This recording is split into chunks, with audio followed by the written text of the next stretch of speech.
Bonjour, Pierre Lebrun, vous êtes responsable du pôle études et conseils chez Phoenix. Alors Phoenix, c'est un concept qui est dans l'air du temps puisque vous donnez une deuxième vie aux invendus pour éviter le gaspillage.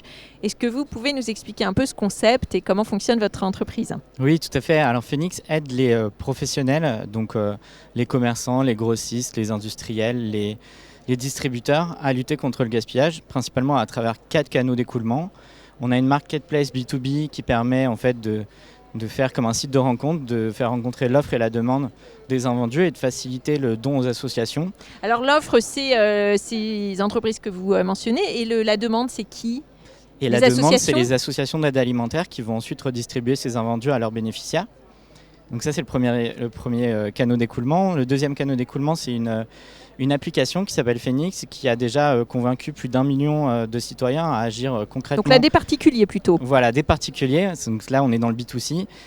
Des particuliers qui, comme vous et moi, peuvent s'engager contre le gaspillage en achetant à prix réduit les invendus des commerçants, plutôt des petites surfaces, des boulangeries. Ça veut dire qu'on peut acheter ces produits invendus en tant que particulier.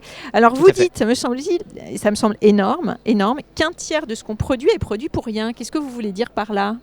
Oui, c'est des chiffres qui sont impressionnants et qui sont de la FAO. Un tiers des denrées alimentaires produites dans le monde sont gaspillées. Et en fait, c'est un problème qui est systémique. Il n'y a pas à jeter l'opprobre sur un des maillons de la chaîne alimentaire. On est tous responsables de ce constat. D'ailleurs, l'ADEME estime que le consommateur en fait, gaspille 33%.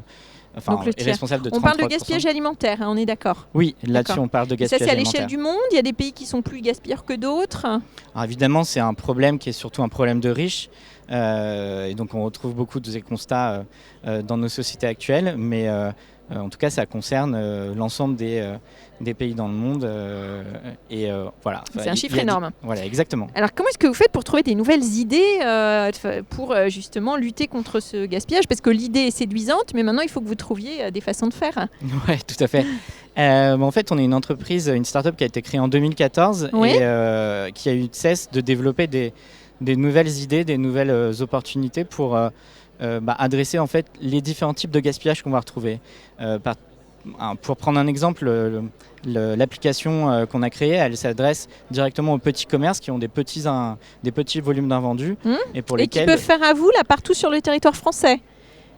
Oui, qui peuvent faire à vous partout là, dès maintenant sur le territoire français pour ceux qui ne vous connaîtraient pas. C'est partout. Et un autre exemple, on a développé un réseau de supérettes d'épicerie anti-gaspi, ça s'appelle Nous Anti-Gaspi.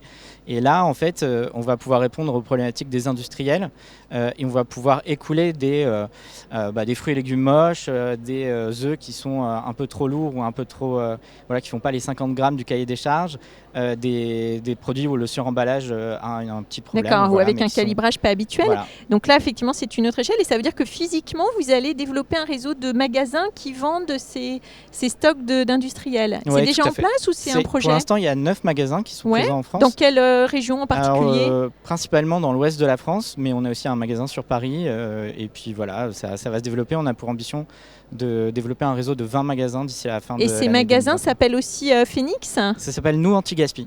Ça s'appelle ? Nous Anti-Gaspi. Nous Anti-Gaspi, voilà. D'accord. Alors qu'est-ce qu'il faut vous souhaiter pour les mois qui viennent ?